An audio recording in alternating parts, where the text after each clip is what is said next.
It's hot outside, and now you can ride the heat wave of summer with hot sales at Waltons.com. Right now, they're holding their biggest summer sale ever, and it features your favorite Waltons branded grinders, mixers, and vacuum sealers.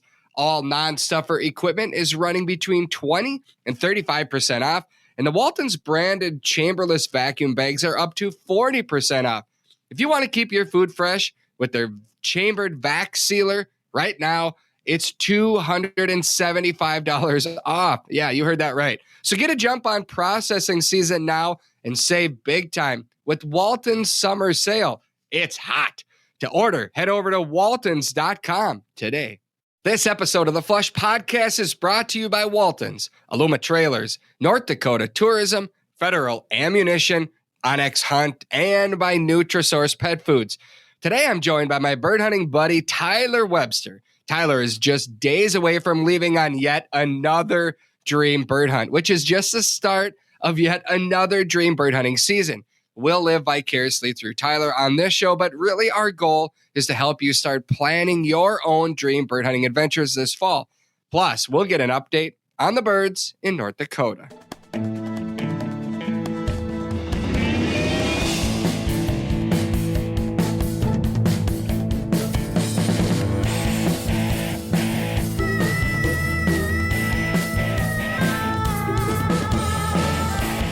Welcome to another episode of the Flush Podcast. I'm Travis Frank. I'm your host, Brandon Morton. As always, is our producer, and Tyler Webster is our guest from the big city of Stanley, North Dakota. Are you actually in North Dakota right now, Tyler? I am. I got back. I was out in Montana for the weekend. I left here last Thursday, and I was out in Montana doing some hiking and light bird scouting, swimming, fishing, that kind of stuff. I just got back from Glacier last night about 11 o'clock. So, yes, I am in Stanley for now. Jeez, for a few days. You, every time I open up my phone, I see you somewhere, and I'm like, dude, like, you're all over the place. You're in some kind of a paradise 365 days a year, I swear. Well, I mean, yeah. I mean, you know, and honestly, this was the first time in a long time that this is the first trip all summer I've taken. That's not necessarily true either. I was out in Michigan the first part of June, and I was in Montana bear hunting in May. But I spent almost all of June and a good chunk of July here in North Dakota, which is probably a record for me. But it's I haven't really wanted to leave a whole lot this summer because the fishing's been just absolutely insane up here, and I've been wanting to spend all my time down on the lake chasing walleyes. But it was kind of nice to get up to the mountains and put a heavy pack on and do some hiking up there in bluegrass country for a couple days, trying to get the legs ready for season. How are they? Are they ready? Pretty ready. Yeah. I've been rucking around out here on the prairie a little bit, which is not the same as rucking around in the mountains. Let me just clear that up right now. Whatever I thought that I was ready for, when you go from 2,600 feet of elevation up to 7,000 feet elevation and go from a 20-pound pack to a 45-pound pack, that's not the same thing.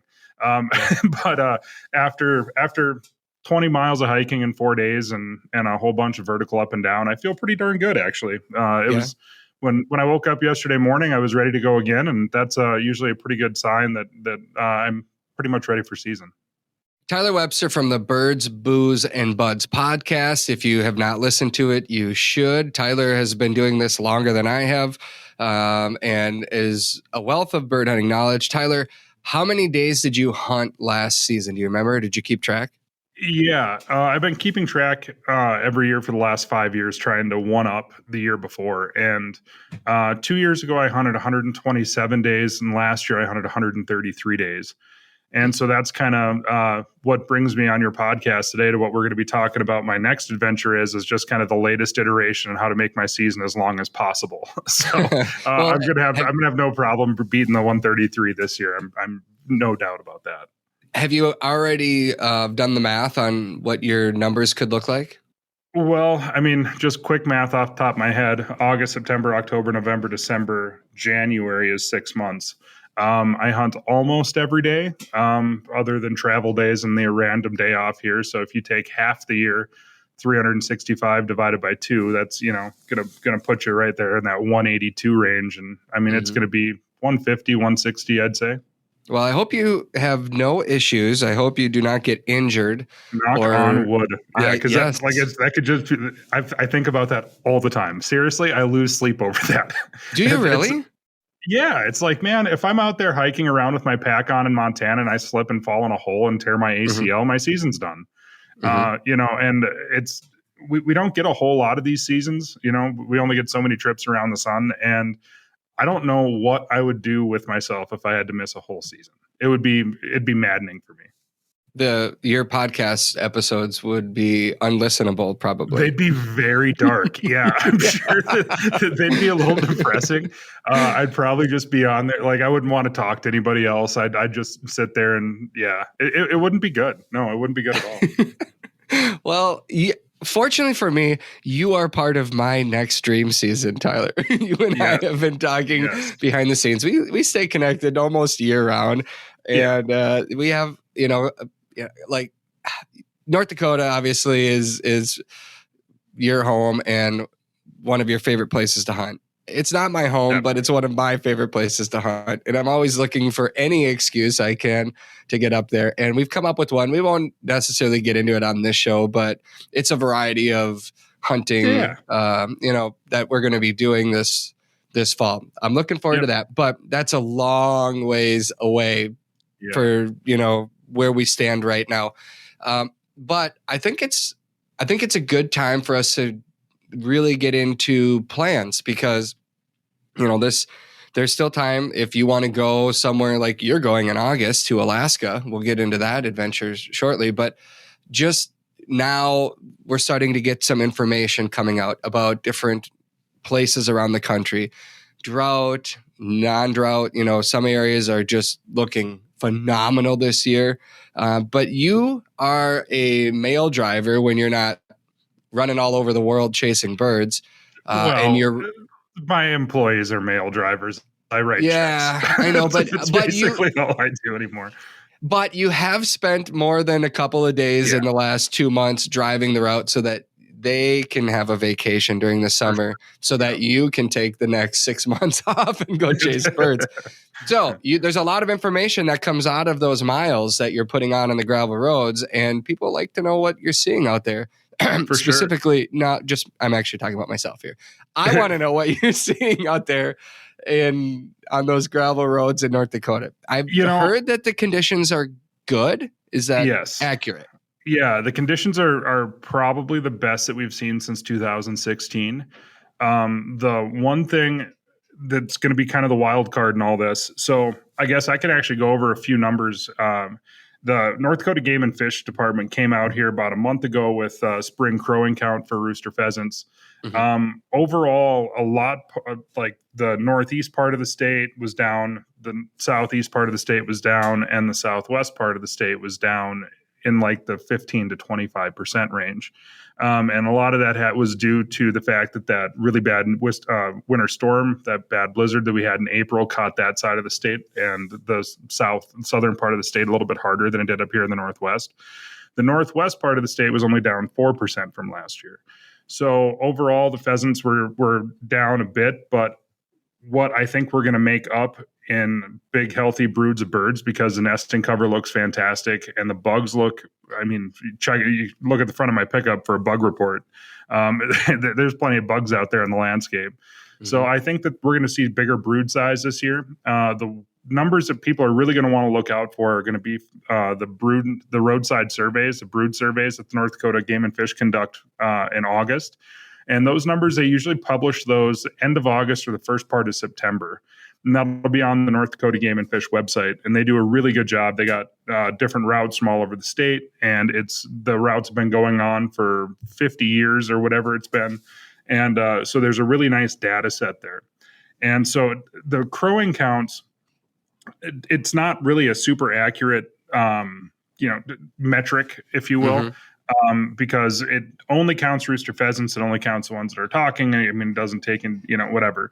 It just says that there's less rooster pheasants on the landscape than there were last year, which I always surmise that's because I shot all the rest of them. But the sharp-tailed grouse one just came out the other day, and the numbers for sharp-tails were down, but not significantly. And again, I think that's pretty, that they were down not a ton. And that's year over year for Lex surveys for the sharptails. And me personally being out there on the mail routes, this is kind of where the little weird muddy water comes in.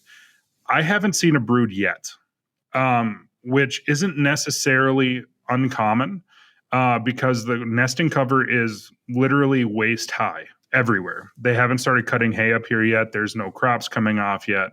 And there's still enough, usually it's kind of what we wait for is them August days where the dew point's really high and the birds come out of the wet grass onto the roads and you can actually see them on the roads. Mm-hmm. We haven't had that yet. So until that really happens, we won't get a real accurate kind of figure on what's actually out there, but I'm pretty sure we're going to be fine. I'm really hopeful for this season. How about Hungarian partridge? Well, I mean, I got 5 pairs in my yard this spring. Still haven't seen any babies, but I think that Huns are pretty tough birds. They don't. The winter doesn't really bother them a whole lot. It's really more so the nesting conditions than anything else, and the weather. You don't want to get any prolonged stretches of cold, damp weather during the peak of their hatch, which is usually typically the end of June. And we didn't have any of that because as what happens is those little birds when they hatch, they're smaller than a ping pong ball and they're super sensitive to hypothermia. And if a mama hun has 15 eggs, I think 14 is a average size clutch. They have 15 birds or 15 babies and 14 of them die. They will raise that one bird.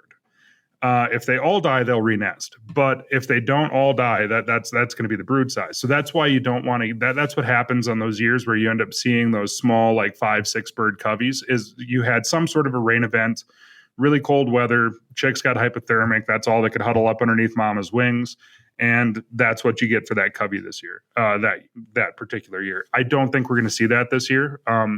We had all of our rain in. We had that blizzard in April. We had a lot of rain in May. We had some rain in early June. And then the weather really straightened out. And we had a stretch of phenomenally nice weather, mid 80s, not anything super hot. We didn't have any bad thunderstorms, no hail, nothing like that. So I'm really expecting to see a lot of Huns on the landscape this fall.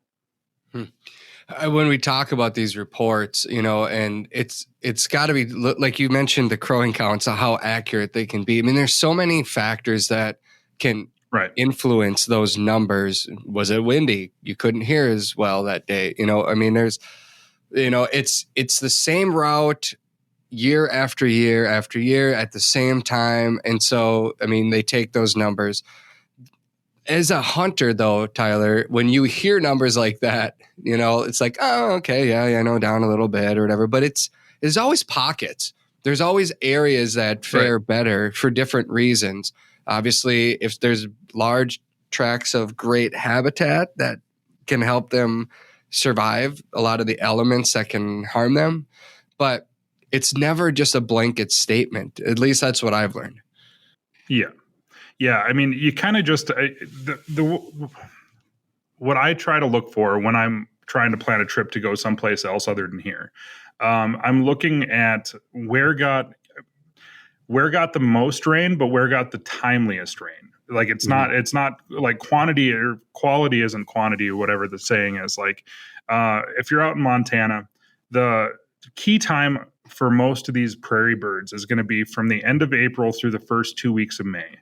And a lot of people down south are probably going to freak out a little bit, but our birds up here, the peak of our pheasant hatch in my part of the state up here is probably about the 12th of June or so. Sharptails are a little bit later than that, and Huns are even a little bit later than that on a typical year. My feeling is that this year they probably want to touch later just because we did stay so cold in May. We were still getting freezing temperatures. I think we had a snowstorm in the middle of May. I mean, it wasn't really a storm, but we had snow in the middle of May is the point.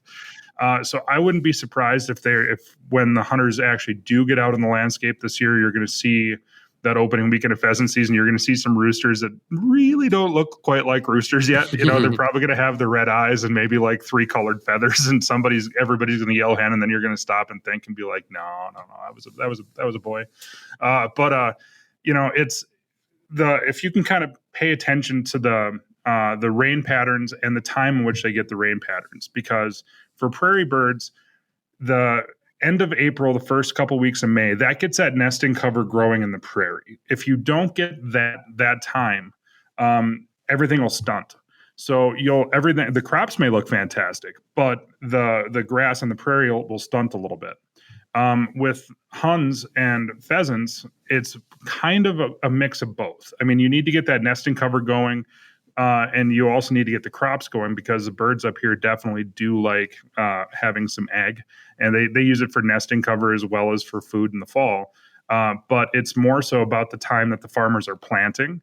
If the farmers are planting in the middle of June when the pheasants are supposed to be sitting on the nests, they're going to end up disturbing those hens, right? Mm-hmm. So if you have too much rain in May and early June, where the farmers are having a late time getting into the fields, it's not necessarily a good thing either. So it's all kind of a balancing act. But the thing that I figured out in the last couple of years is that it doesn't really matter what the bird numbers are. I'm going to go anyways. It's just kind of something fun that we do during the off season to kind of pass some time. I got 12 different towns across the country that are listed on my weather app that I'm checking on the weather all the time, because I'm just kind of curious to see what's going on in that particular part of the world, whether it's Arizona, Kansas, Montana, Nebraska, wherever. I'm always kind of keeping track of that. And it's just kind of something to keep my mind occupied during the off season when I'm kind of keeps me from going a little bit stir crazy. Well, yeah, you mentioned the weather app, and I was going to get to that because I know you watch it like crazy. What have you seen about with the monsoon season, Southwest part of the country? So it started a little bit earlier than normal, but it hasn't been super strong. So there's still a really good chance. I mean, we're only really about 3 weeks into the monsoon season down there, and it's been raining a decent amount. It hasn't been raining quite as much as I would like to see yet, but the monsoon season goes through end of August. So we still got plenty of time left. But I was talking to a friend of mine, Wade, who works for the Arizona Game and Fish Department down there. And he said the old timers always say that if the monsoon season starts early, it's going to be a little bit of a weaker monsoon season. So, I mean, that could be like the Farmer's Almanac kind of a thing, but it does seem to kind of be following along with that pattern. I think it's going to be an average rainfall according to the National Weather Service and all the other different organizations out there that I pay attention to, NOAA, all that kind of stuff. They're all saying that it's going to be average to slightly above average as far as rainfall goes. But it's just been kind of a little bit slow going. However, there are, just like you were talking about here a minute ago, there are pockets down there that have gotten substantially more rain than other parts of southern and southeastern Arizona. So if you've been paying attention, you will have a pretty good roadmap as to where, so far anyways, where the good Mearns quail hunting is going to be. So when do those birds hatch down there? And why do summer rains make such a difference for them? Yeah. Well, usually they should be hatching in early October. End of September, early October, mid-October, somewhere in there. The Mearns quail season doesn't open up until the first week of December. So it's a delayed opener because they do require all this monsoon rain in the summertime before they nest. Something happened last year. I don't know what it was, but there was definitely a failed nesting early that did not work. When we were down there the first weekend of Mearns quail season, we were finding birds. Well, actually, we weren't finding any birds. We were finding a total lack of birds. And then we went back in there 2 weeks later when you and I were down there hunting, and we found birds all over the place, but we were still finding some birds that were very young. So that first time when we were down there, those birds were probably very little. Young birds have very little scent to them at all. It takes a little while for them to kind of start getting some dust in those feathers where the dogs can kind of pick them up a little bit better. And something had happened with that first nesting where they were just delayed a little bit. But yeah, it should be the end of September, early October, mid-October, somewhere is when those birds should be hitting the ground. It seems late to me, but yeah, I guess I just had a listener send me a couple of photos on Instagram the other day of a giant covey of quail up, I Yeah. want to say in Washington. I believe it was Washington. And I said, is that this year? And he said, yeah, it's one of the biggest coveys I've ever seen up here. Yeah. So I mean, we obviously love that. We're starting to see that. I saw another brood, Darwin Wheeldryer. He sent a video this past weekend of a bunch of birds, pheasants running down a gravel road at That's his good. place. And he's very, very, very optimistic. Good. I think as a whole across bird country, there's a lot of optimism. We always want to be optimistic. There's a few places though that I think people are worried. I've talked to some friends down in Kansas, and they're concerned. They have legit concern because of the drought that's ongoing there and what that's doing to the birds, quail, and pheasants in their region. I think it's, we would just be guessing if we're talking about that, unless you have specific accounts from that region. Yeah, everybody that I've talked to from down there, they're all a little bit worried about Western Kansas. It's been really dry, really, really dry, really, really hot.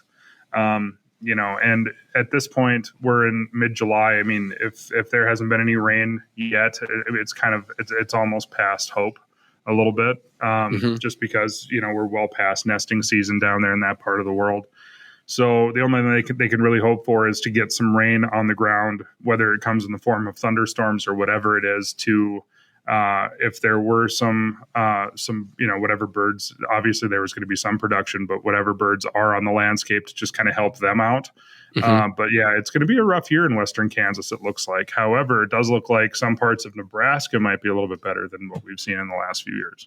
Yep, exactly. And I think that's what kind of gets us to the crux of this whole conversation today, is to how to go about planning we'll call it a dream season, your own dream season, or just hunts that you've wanted to go on for a while.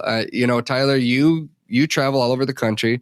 I do for work as well, and get to hunt in places all over the country with people just like you. I love doing it. I look forward to it. I can't wait for it. But you can't just stick a pin in the map and say, I'm going there, or maybe you shouldn't. Because to do it right, I think it takes some planning. I don't think your planning really ever stops, does it? No, not really. For me, it's all kind of come down to trying to figure out where and how I can extend my season, because my months of September, October, November, December are already planned. I already know what I'm going to be doing then. I'm going to be, here in North Dakota and Montana in September. I'm never leaving North Dakota in October, ever. You could not drag me away from North Dakota in October with a team of stampeding bison.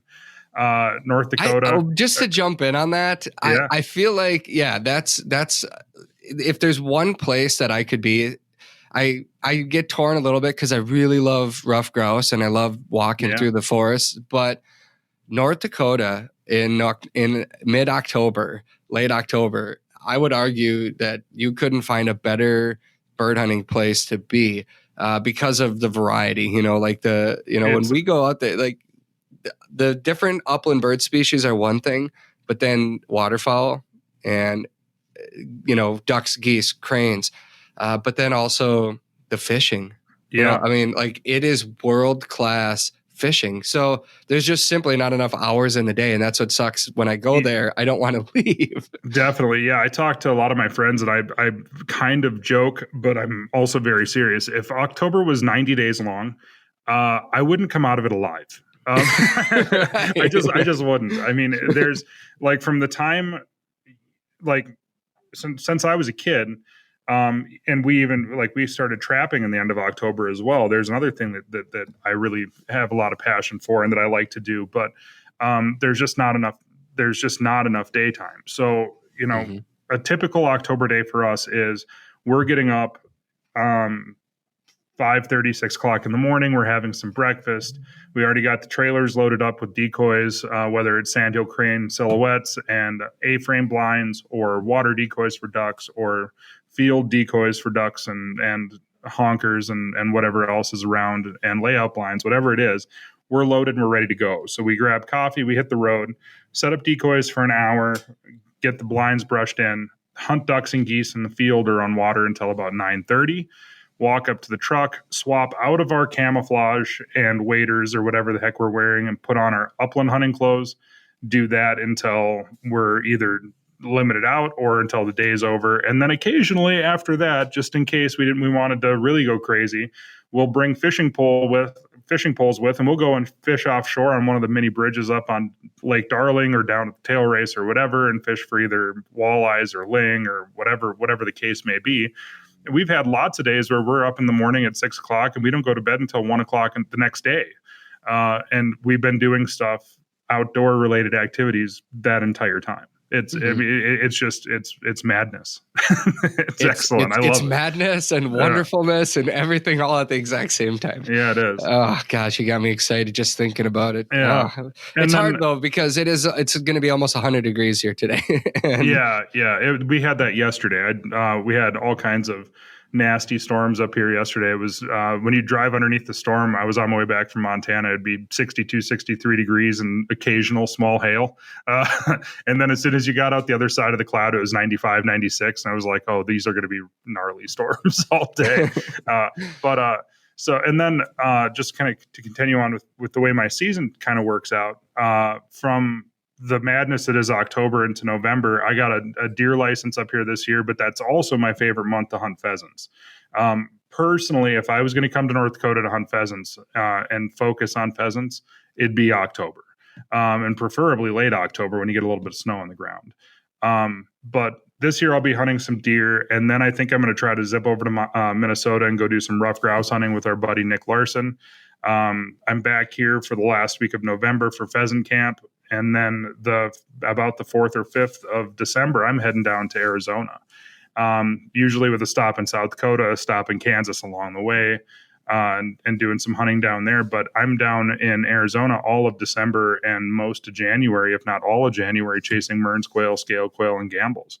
So the way that I've been planning my season for the last couple of years is basically a September 1 through January 31st season.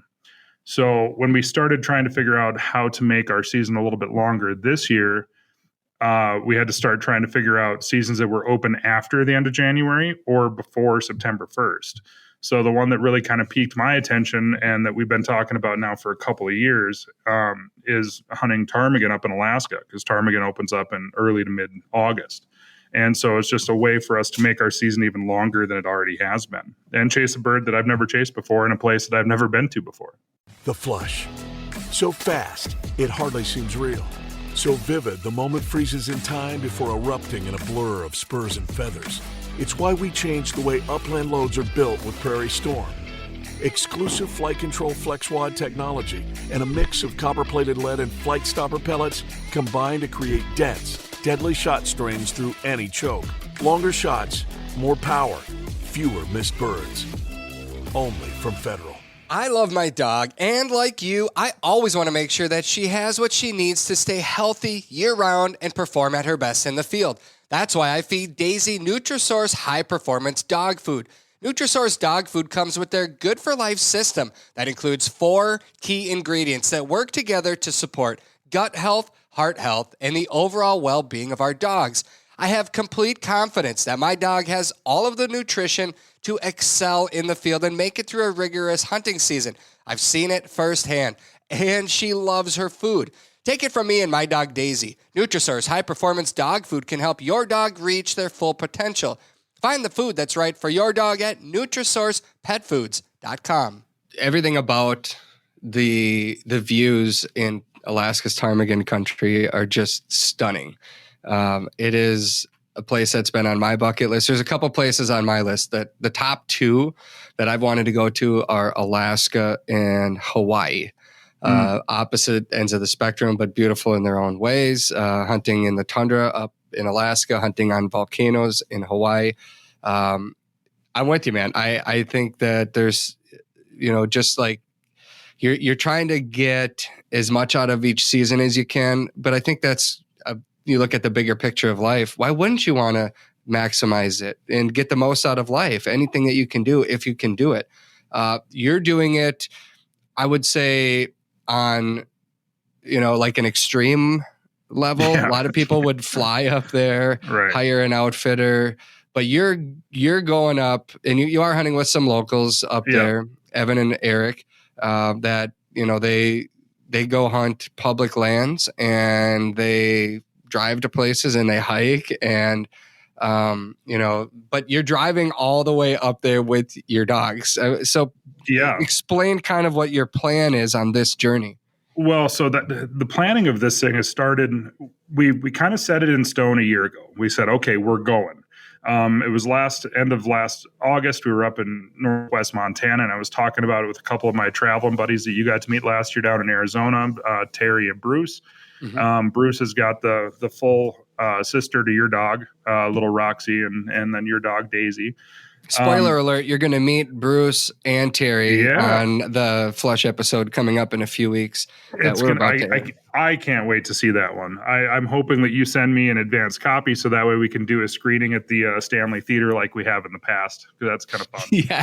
Yes. They put it right on the marquee in downtown Stanley. The Flush. I want to come out for that, by the way. It'd be fun, man. Yeah. Well, next year, after we do the episode that you and I are going to do in October, we'll have a big meet and greet or something. You can come out and we'll do a trap shoot or something. It'd be pretty fun. Do you think we could run one of our episodes at the theater in October when we're out there and go watch it? Yeah, definitely. Travis, we can do whatever we want. My friends own the place. You're the mayor. You're the mayor of Stanley. I did actually get a few votes this year. Did you really? Yeah, but it was all my idiot friends who were voting for me as I was a protest vote. I was the protest candidate.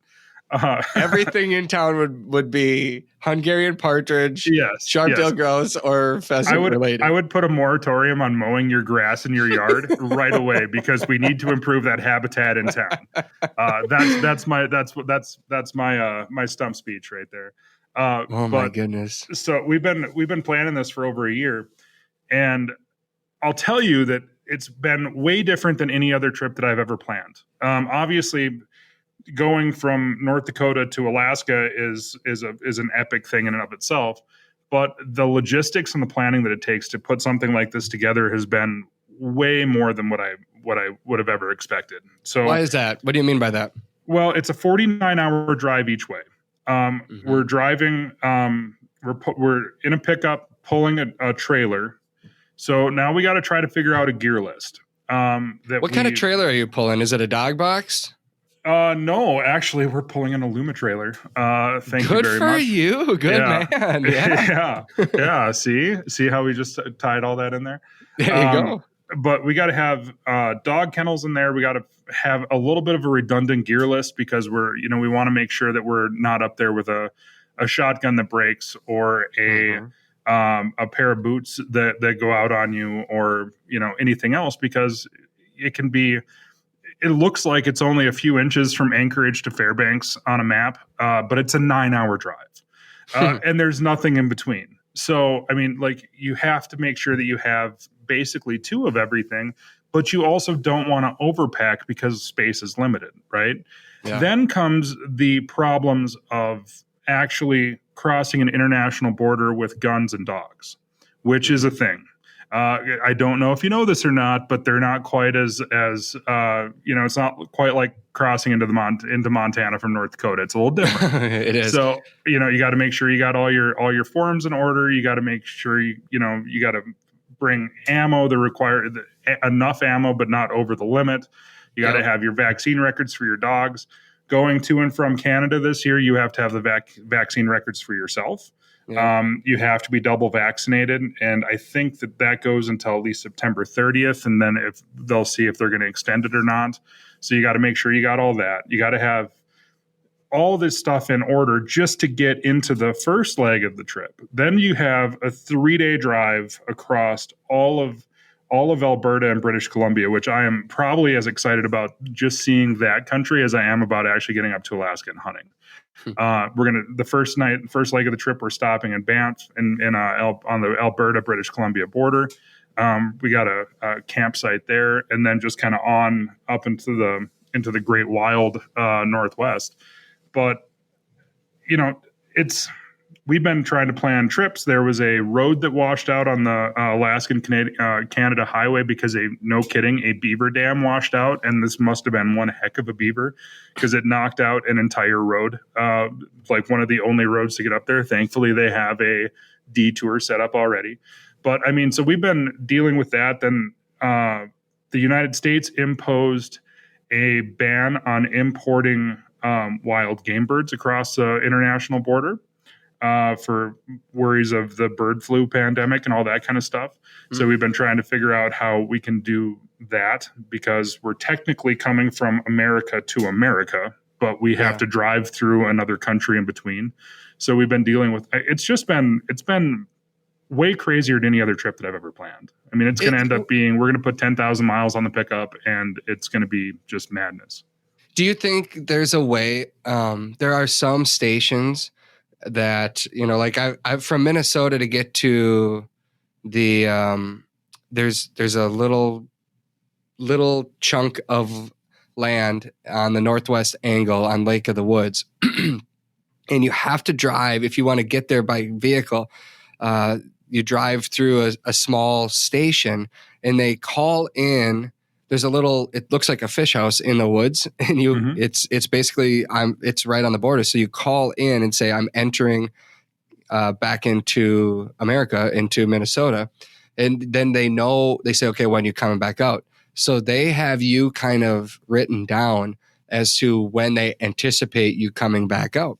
And then when you get back onto shore, then you call, and then you have this hour and a half drive back through Canada and then into America, into Minnesota again. Mm-hmm. I'm wondering, and I don't know this, I'm just thinking out loud, but because you're going up there with game birds, the possession, you know, you're going from America to America, you're just driving through. If they know of your plans, will they allow you then to bring your birds back through?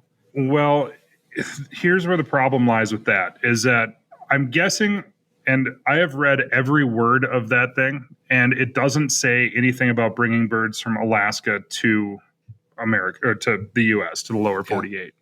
I mean, I believe this rule was written obviously for waterfowl hunters, with waterfowl hunters in mind. Upland game birds aren't a huge transmitter of avian flu because they're so localized, they don't migrate, obviously. I think we're just going to try to eat them all. I think that's our play. The good news is that one of our mutual buddies, Hank Shaw, is going to be flying up to Fairbanks to meet me on part of the trip. Oh, nice. So it's going to be delicious. Yeah. So, I mean, if I mess it up for the first couple days, I'm sure that I can get a good lesson from Hank and we can just make up a whole bunch of birds and then eat it for a while.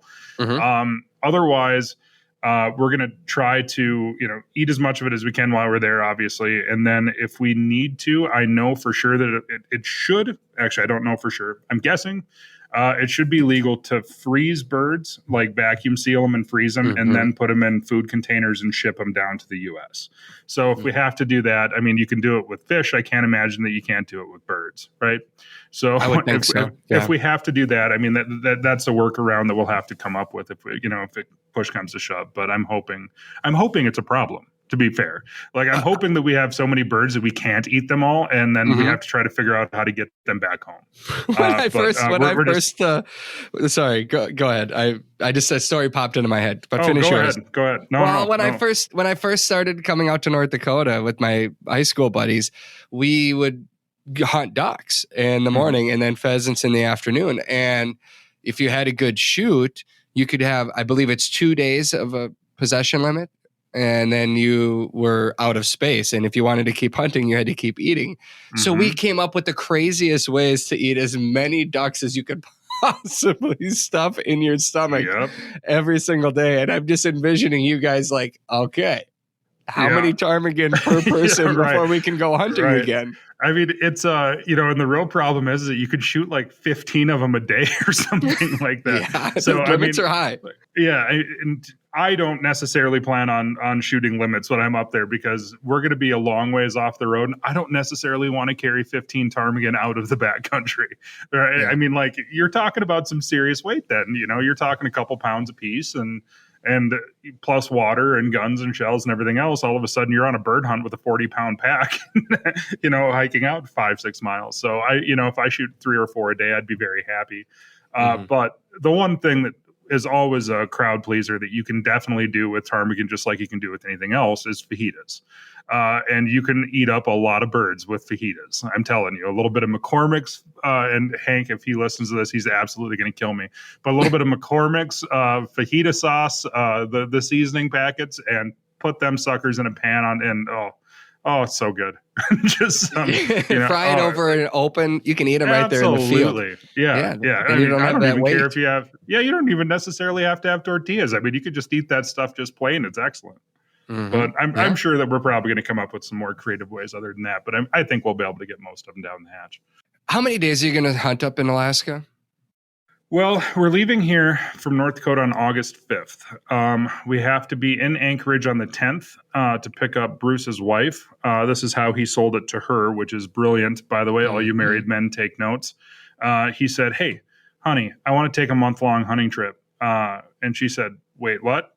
And he said, "Well, part of it's to Alaska, and you can fly up there and meet us." And she's like, "Oh, okay." So that's how we sold it, and it worked great. So she flies in on the 10th. They rent an RV the morning of the 11th. We're going to do some fishing for a couple days, and we're actually going to start hunting on the 14th, either late in the afternoon of the 13th or the 14th. And we're going to spend 3 or 4 days hunting over there with Eric and hopefully Evan. Yep, and Eric Locker, Evan Withrow. Yeah, and then we're going to head up to Fairbanks, and I'm going to be meeting Hank Shaw up there. He's going to be flying in on the morning of the 17th. We're going to hunt until the 21st, so the rest of the day on the 17th, 18th, 19th, 20th, and a good chunk of the day on the 21st before he flies back out. And then we're going to work our way back over to the Kenai and do some more hunting and fishing over there. It's a pink salmon year, so I'm really excited to go up there and do some salmon fishing as well, because let's be real honest, on a trip like that, the first trip of the year, our legs are absolutely, even though I've been trying my best to get them into shape, you only have so many 15-mile days in you in the big country up there.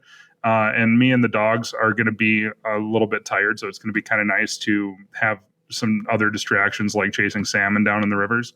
And the other limiting factor a little bit on this one is that I'm still going to be a dog down. CJ is not going to make the trip up to Alaska with me.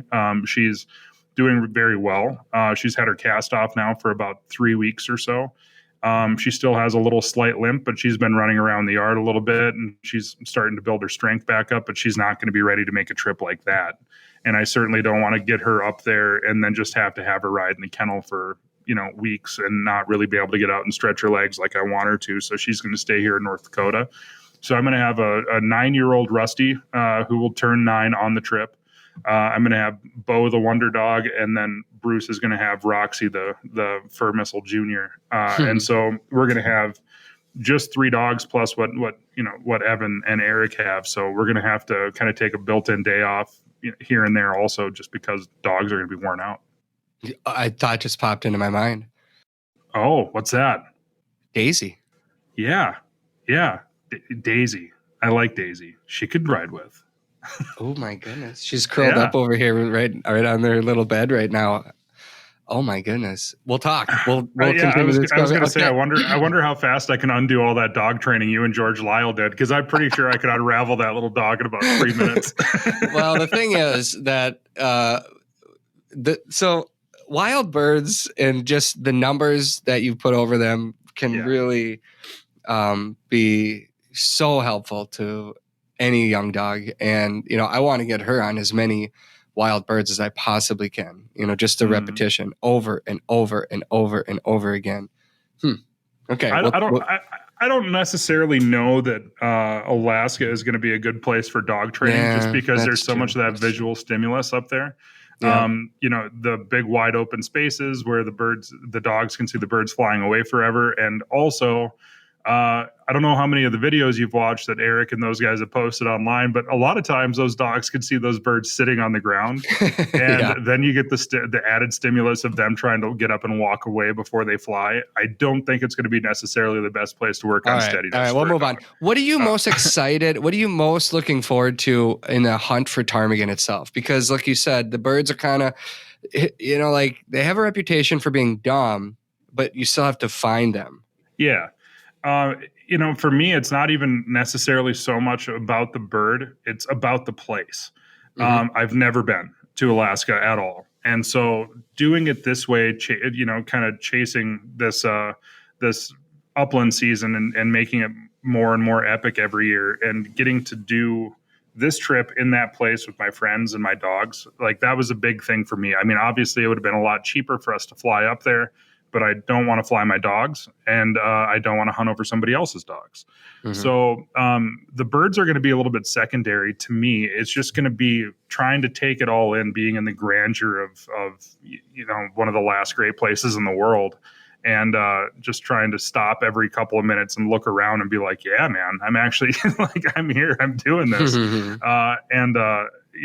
The birds are obviously going to be pretty special, but I'll tell you, the second part of our trip, I'm just as excited about as I am about Alaska. And then the last leg of our trip is I'm even more excited about than that. So, well, what are they?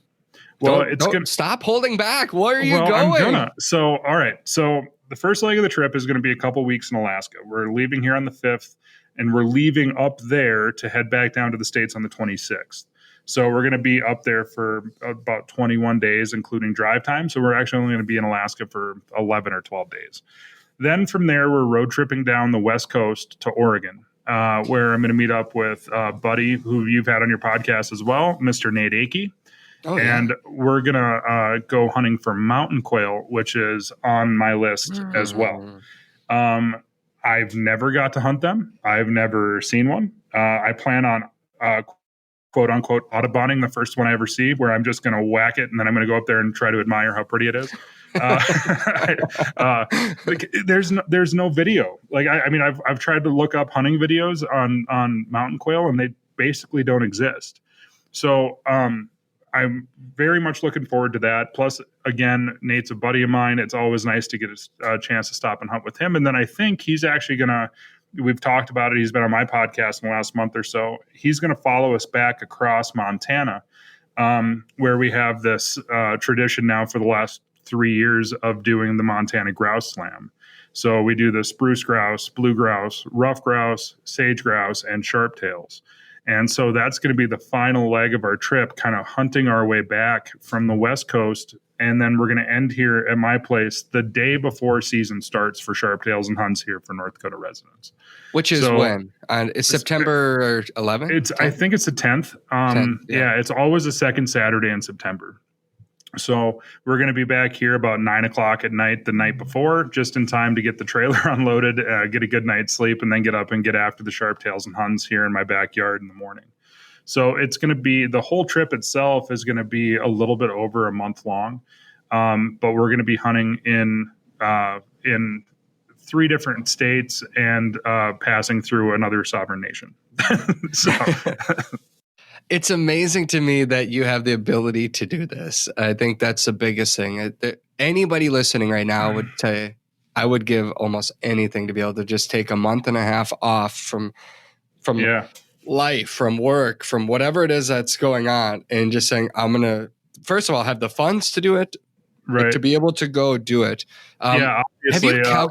Have you calculated what you anticipate the expense to be on this kind of an adventure?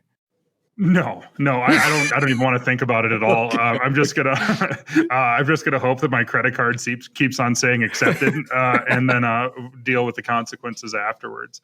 I mean, obviously we could have picked a better year with the gas prices, because driving 3,000 miles each way from here to Alaska and then all the way back across, it's going to be a 10,000 mile trip pulling a trailer, running a nice solid 11, 12 miles per gallon, hopefully.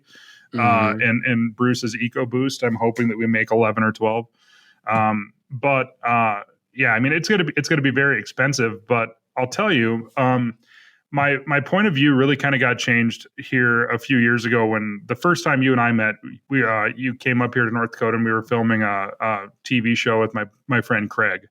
And after that whole experience of watching somebody in their mid 40s go through brain cancer and eventually passing away from it at a young age, between that, the fact that I have the time and I have the desire to go and do this stuff, and there's so many other people out there that don't, I feel a real duty, I guess, is kind of a weird way to put it, but like, it's like my grandpa never got to do this stuff. I get to do this stuff. Craig never got to make a trip like that. Well, I can make it, and, so it's kind of one of those things that I kind of feel, I feel some weird desire to keep on pushing myself a little bit more because I can do it. And because a lot of other people can't. So it's almost like, if I have the means to do it and I have the time is definitely more important to most people than the money. And I have an abundance of time. So I kind of feel like I not only do I want to do it, but I kind of have to. Yeah. Well, are you going to kind of document this journey in any way? I feel like we could make a full season of our TV show just by going on this 1 month and a half long journey. Yeah. And maybe that's the idea for a future television show that we could produce. Right. Hopefully we're going to end up with between 8 and 10 different species of birds on this trip. Hunting in a lot of different locations with a lot of different people for a lot of different kinds of birds is, it would make, we'll talk. No, but yeah, I am going to be documenting it a little bit. I remember the first time you and I hunted together, you said, if you ever feel the desire to start your own TV show, call me and I'll talk you out of it.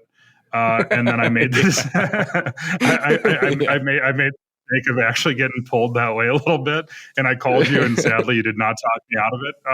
So I've kind of had this thought in my mind that for several years now, that one of the things that I personally would like to watch on TV is more of the road trip style, kind of like when you guys do the Rooster road trips, kind of like that, but just kind of a DIY sort of an experience. So I decided to buy a camera, and I have this huge desire to film my dogs, and I've been wearing a GoPro for a few years, and the GoPros are awesome, but they can only get you so far. Like, you can't take in the grandeur of a place like Alaska on a GoPro. Even as awesome as they are, it just doesn't do it justice. So it's going to be kind of learning on the fly, trying to figure all this stuff out. But I'm really just excited to kind of document my whole season, just kind of show everybody some of the things that I know. I want it to be fun. I want it to be entertaining, but I want everybody to be able to kind of follow along with the adventure kind of in real time,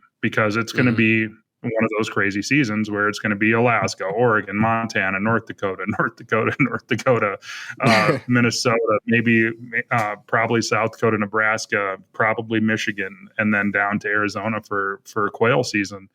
So, I mean, there's going to be a lot of stuff there. I want to kind of do some how-to stuff. Like, there are certain things that I know from being a hunter, and from being a hunter for a long time, that a lot of the new people don't know. Things like how to approach a dog standing on point. I struggle with that one, even with people that have hunted before. It's like, okay, the dog's on point, don't stop walking. Like, don't do like I did and try to get my phone out to capture the quail that I can see on the ground. And that turned out pretty good, man. We break a lot of rules on that side of it because we're trying to capture elements so that other people can see it from that perspective.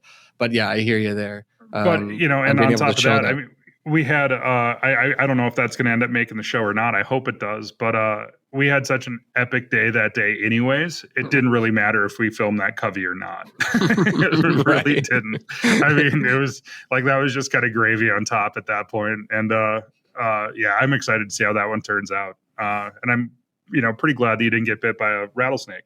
So extremely. I'm excited for you to see all of the footage. I've got some incredible stuff that I've held back from you because nice. I feel like you have to wait. You just got to wait because Yeah. when it's all put together, it's worth the wait on something like that.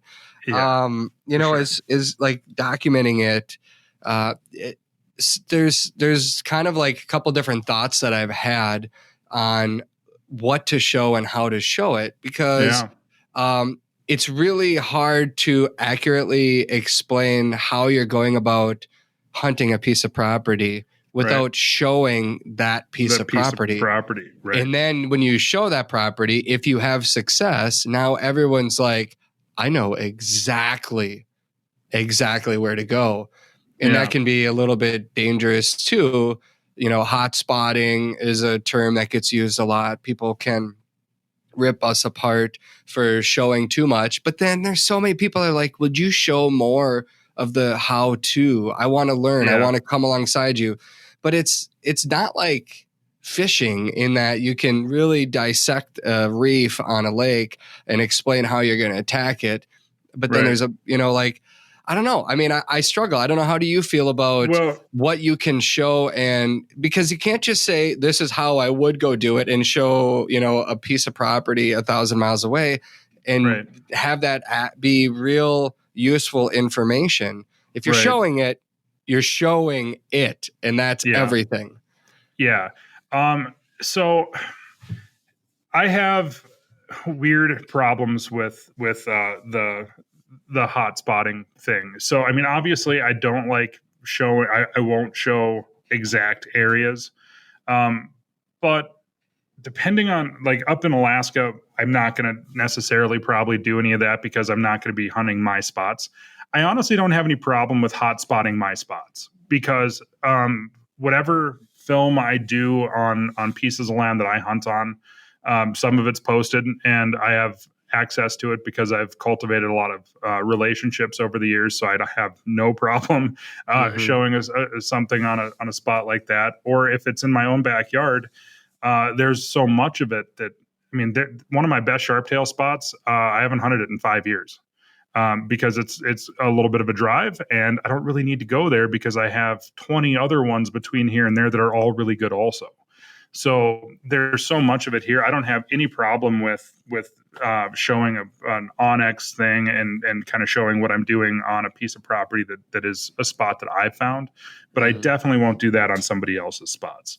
But, I think that some part of the appeal to me is that with us doing the podcasts and then having that overlaying visual aspect to it as well, like we can try to dig into things in the podcast verbally, but there's some things that you won't actually be able to understand unless you see it. Mm-hmm. So there's stuff that you and I know how to do because we've been hunting for so long that it's just kind of like we don't even necessarily think about it. It's subconscious. It's just like automatic, right? Like if a dog's standing point at a Russian olive bush, you don't walk right up behind the dog. You walk around the other side of the damn bush. Mm-hmm. That's something that we know to do because we know the birds and we know how dogs work. That some people who are just starting, they don't understand that. So when you can kind of, I don't always remember to stop if I'm in the field with somebody and say, okay, make sure you walk around the other side because those birds are going to be feeling the pressure of that dog and they're going to try to get out and they're going to try to get something between you and them. And they also don't like flying over top of a dog. So it kind of narrows down where the birds are going to be trying to escape at. I don't think about saying that verbally. I just do it. And so people are always like, how do you get so many good shots? It's like, well, it's because I know where to stand. Like it's not a secret. It's just spending endless numbers of days in the field and knowing how the birds are going to react to the pressure of the dogs and the wind and the cover and all that kind of stuff. I just kind of have an idea of where those birds are at and where they're going to be going.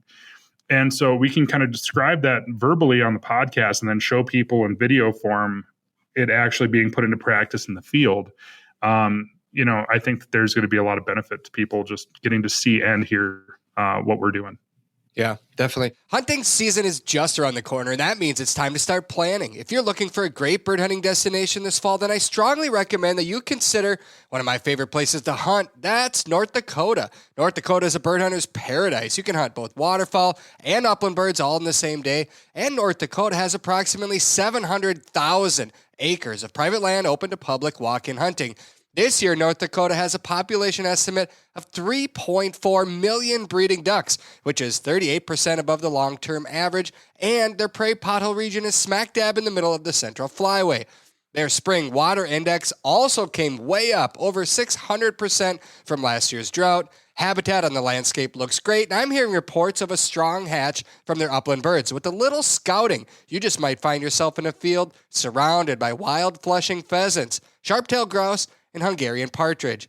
Start planning your fall hunt in North Dakota at legendarynd.com. If you're an outdoor lover on the go, then odds are good that you have toys and equipment that you want to haul. Aluma Trailers, well, they've got you covered. Their trailers are built by a hardworking team in Bancroft, Iowa. They have models for nearly any and every hauling need, from ATV and UTV trailers to utility, snowmobile, motorcycle, car trailers, and even fully enclosed trailers like mine.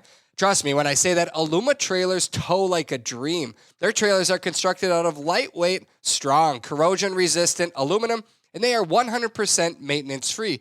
Plus, they come with an industry-best 5-year warranty.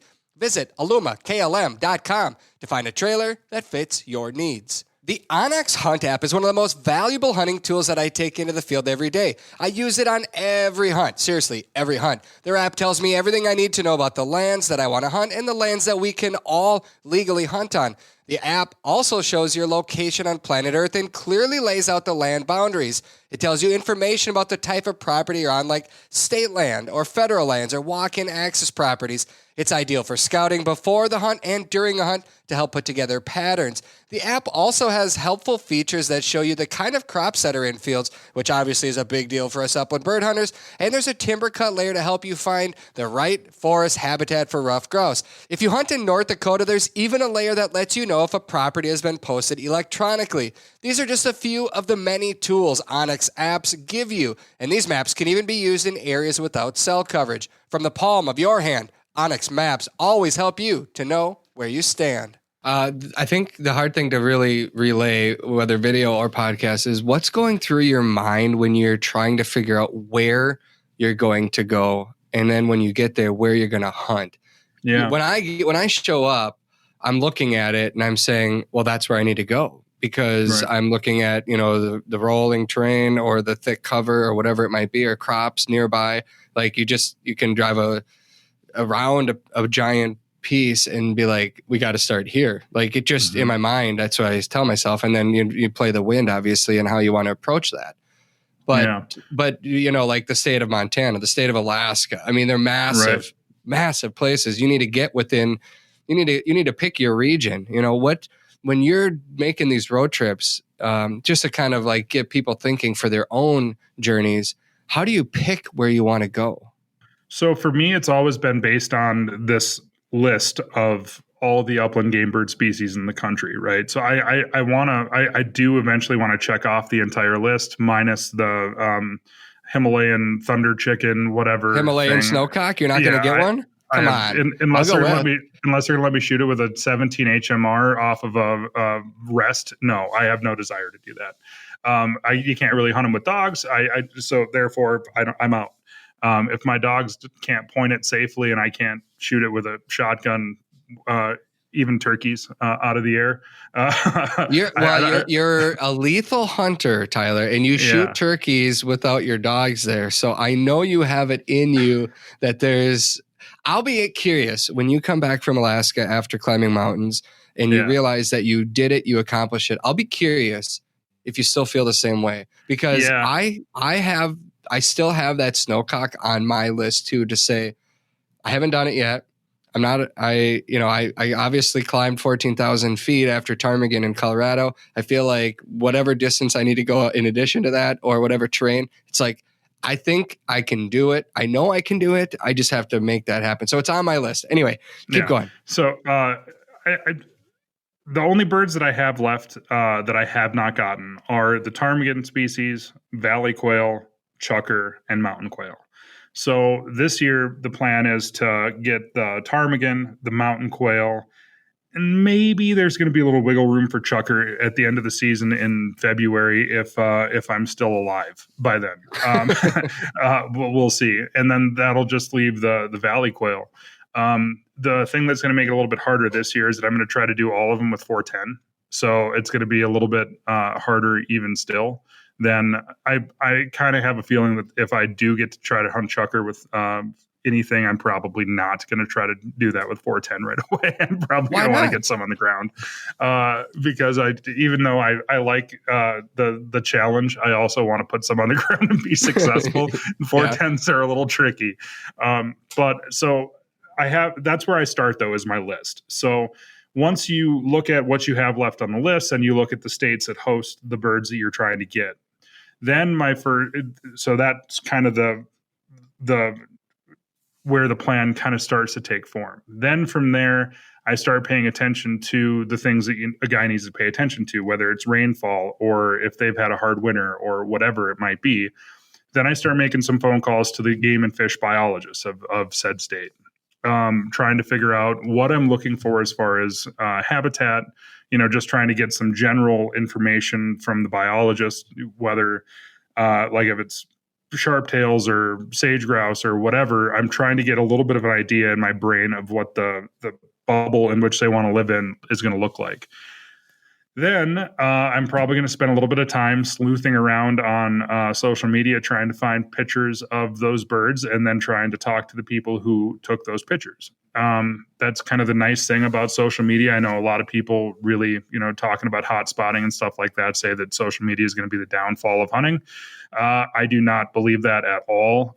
Some of my best friends that I hunt with every single year now have come from social media and from the podcast. I think that it's a wonderful tool and trying to make those connections. And obviously, I have something that I can repay the favor with as well. So, that's kind of the nice thing about swapping hunts. Somebody wants to come up here and hunt with me in North Dakota. I go to Oregon and hunt chuckers with them in their spots. It's kind of this nice symbiotic kind of relationship. So I try to get some local knowledge. And then a lot of times I'll just ask for a spot on the map, like a town. If it's in Montana or whatever, just like direct me to a town, pick it wherever you wanted to go to. And then I'll try to go out and figure it out on my own. From there, just off of what I figured out. And my general rule of thumb is it's a 2 to 3 day learning curve on almost every new species, and sometimes more. You have to have some success before you can start trying to figure out where you went wrong and where you went right. And sometimes going to a new state, it takes a long time to have that first success. But once you do, stop in your tracks the first time you encounter birds in a new state and just take a look around, like 360 degrees. Look down at the ground. Look at what those birds got up out of. Look at what time of the day it was. Were they feeding? Were they loafing? Check the crop. Check the crop. I mean, like that first contact. If you're a good bird hunter, that first contact should give you enough information to start trying to replicate the success. Occasionally we can get fooled by randomness, but it doesn't happen very often. Usually those birds are pretty, they're going to be sitting in a place for a reason, and you're going to have that success. And then you can start looking for more spots like that look like that and trying to replicate. That's kind of my process. Usually if I have a 5-day hunt, if I'm going to be in Oklahoma for 5 days chasing bobwhites, the first couple of days you're kind of going to spend getting your butt kicked. But by day 3, you should be able to start figuring out a pattern. And if you haven't got it figured out by day 4, you either need to, either you're in an area with very, very low bird numbers, or, there's something totally wrong and you need to kind of just sit back and reflect and figure out what you've been walking the same kind of cover and not finding birds, then you probably need to go someplace else. But that's kind of my process on going to a new place. Yeah, no, I mean, it's great information. And I think day 3 is, I look back at all of our trips, even when we go places, if I hunt with you, it's always just going to be, an explosion of birds is what I've learned. But typically, but a lot of that though has come from a lot of really hard work, like what we did down in Arizona last year.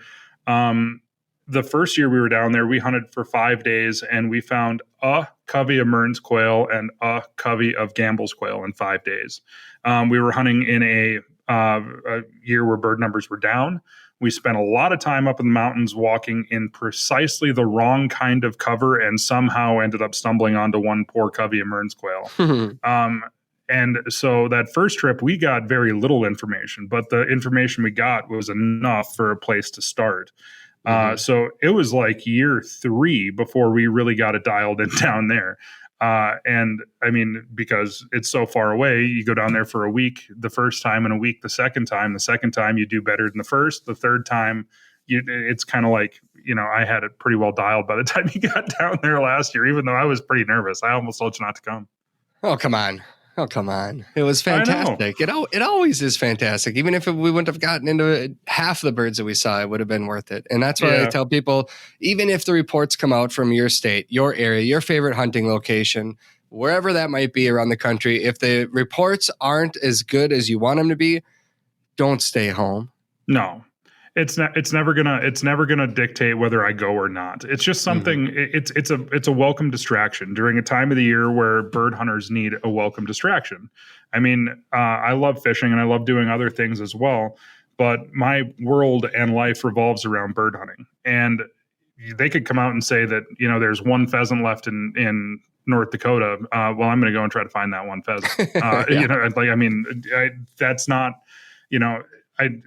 Whether it's for the dogs or for myself, whatever it is, the reports aren't going to dictate if I'm going to go hunting. It might dictate where I'm going to go hunting. I might just shift my focus a little bit. Like this year, if you're planning a trip to Western Kansas for pheasants and bobwhites, maybe this is a year that you look for a different spot up in Nebraska or South Dakota, or wherever Oklahoma. It might be. Oklahoma, yeah. You're never going to have a year where birds across the board are going to be bad. It doesn't seem like there's always going to be those hidden gems. And then at that point, it's just about managing your expectations. If you're going to a new place and you've never been there before, chasing a different species of birds that you've never chased, you need to have realistic expectations in your mind going into it and just say, hey, I just hope to get one or have a couple contacts or have a shot at one or whatever it might be. Because you very seldom are going to go out there on your first trip to a new place and a new bird species and knock it out of the park. I mean, it just doesn't happen very often. You don't trip over these things. They're tough. I think what could be also helpful is, and I'm not going to tell people how to plan their own trips, but if they're wondering where to start, maybe you write down 10 things that you really want to do. Okay. Then you look at the list and say, all right, when do I need to be at this place? And where is it specifically? And then you notch one off each year, or you can do one or two. And pretty soon you're going to look at that list and you're going to say, wow, I've learned a lot. I've been a lot of places. I've accomplished a lot. These are what I would repeat. These are I would not, and you become a very well-rounded hunter, but you have to start somewhere. So make a list. Maybe Himalayan snowcock, they're not on the top of your list. They don't have to be. But, maybe hunting chukar is. And maybe this is the year that you say, all right, I'm going to dedicate a week or 10 days or 5 days or whatever it might be to making that happen. And then you just start the planning process. You might be surprised to find out that what seemed daunting and very expensive isn't as expensive. Maybe it is the gas. Maybe you fly. Maybe not. I'm not sure where you live or where you want to go, but it can be less expensive sometimes than a lot of people envision. I mean, it's always going to be less expensive than a big game hunt because licenses are so inexpensive for the most part, and everything's so accessible. I get this question asked a lot, and I do my best to answer every email and Instagram message and everything else that I get. Just like I know you guys in the Flush does. You're a man of the people. Yeah. The first question, somebody will say, I really want to start planning a trip. My first question is always, well, okay, what time frame of the year do you have to be able to make this trip? Because for a lot of people, they have dates that are set in stone for vacations, right? I mean, like you have to get these dates in a long time. So if if you have a September, time in September, then that's obviously going to be sharptails and huns. If it's in October, it can be a little bit trickier. When it starts to get to be November and December, my focus is going to start shifting farther to the south, because you can't count on the weather in the north, and you might end up not being able to hunt for parts of your hunt, just because the weather can be so bad that you literally can't get out. So when is the first question that I always ask when somebody is trying to start planning a hunt. And then it's what, like if you have time in November, you're probably not going to be looking at sharp tails, so you can kind of knock that off the list right away. If you have time in January, it's probably not going to be for huns and pheasants. It's going to be a quail hunt someplace down south. And then you can kind of start helping them drill down on some of those things. But it's, it can be daunting, but it's also insanely exciting. And it's something to keep our focus throughout the time of the year where we don't have anything else to do. So, you spend all your time in the evening sitting on your phone anyways. Why not be doing some scouting on Onyx?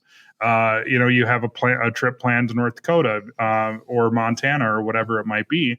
You have that dot on the map, start putting some pins around that dot on the map where, in areas that are public access, access land or block management or waterfowl production area or state trust or whatever it might be, start putting those pins and starting filling that stuff out, digging into the geography of the online mapping software that's out there will save you so much money and gas when you get there and so much wasted time. You'll have a good place to start. I had it happen last year when we were blue grouse hunting. I spent a bunch of time in May and June just kind of sitting around on my phone trying to e-scout for the fall. And I was looking at my maps in an area that we hunt blue grouse in, and I was like, okay, well, this spot looks just like this spot. It's like a mile away, and I drop a pin. And so day 2, we're up there blue grouse hunting, and I decided to go and check this spot out. From the spot that I dropped my pin, from that spot, I moved blue grouse 30 feet from where I dropped that pin. 30 feet.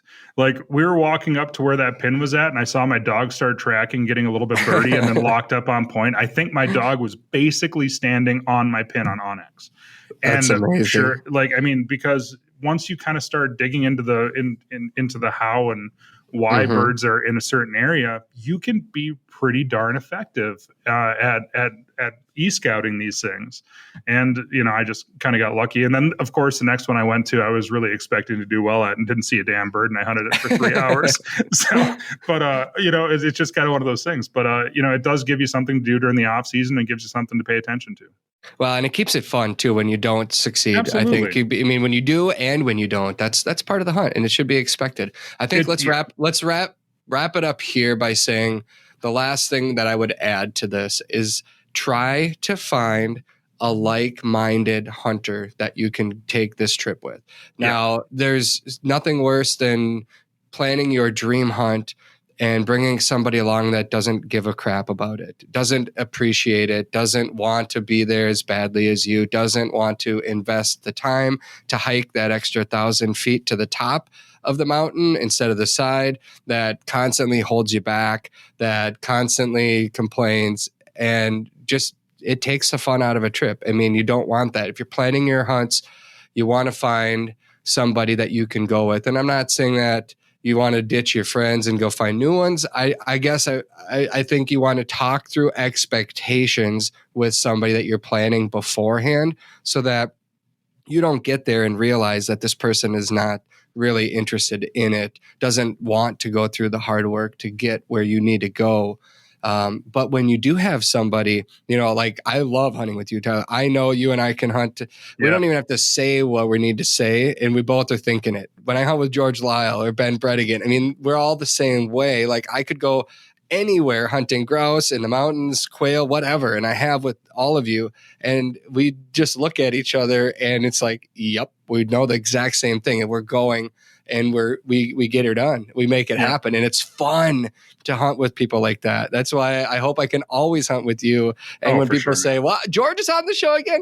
Yeah, because I love hunting with him. I love it. I love everything about it. Same with Tyler. I love hunting with you. And it's fun because we share the passion. So if you're going to plan one of these hunts, find somebody to share the passion with. Definitely. Yeah. I mean, that's what I like hunting, why I like hunting with you and Ben. And I haven't got to hunt with George yet, but he just texted me a couple days ago asking how birds were looking. So I'm guessing that we're going to get a chance to hunt some together this year. But I kind of break hunters down into two types of people: the people who want to know what's over the next hill and people who don't. I tend to be drawn more so towards the people who want to find out what's over top of that next hill than the ones who want to stay close to the truck.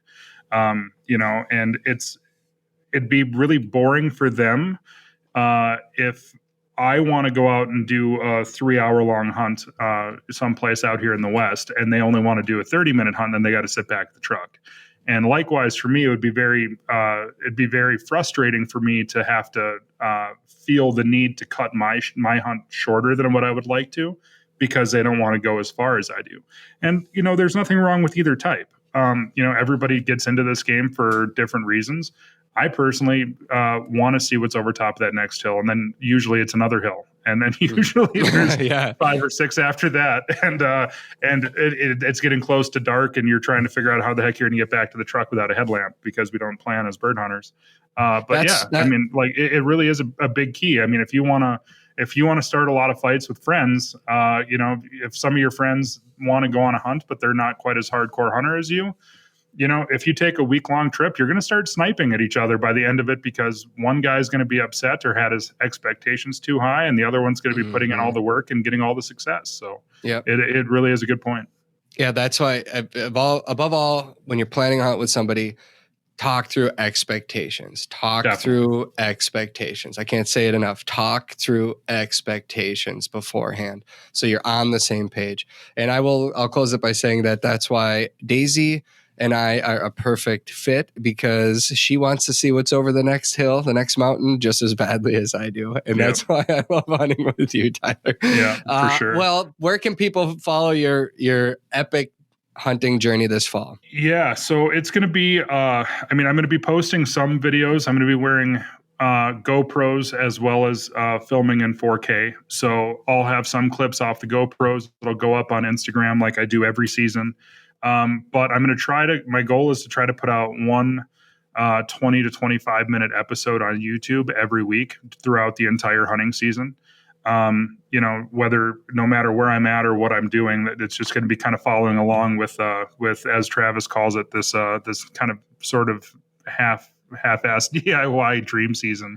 Yeah. The dream season portion is definitely there. The DIY, I have a hard time saying it's DIY because I get a lot of help from a lot of podcast listeners and people off of social media. I'm very willing and happy to go hunting with other people and accept the help because I want to experience these things, and there's no substitute to local knowledge.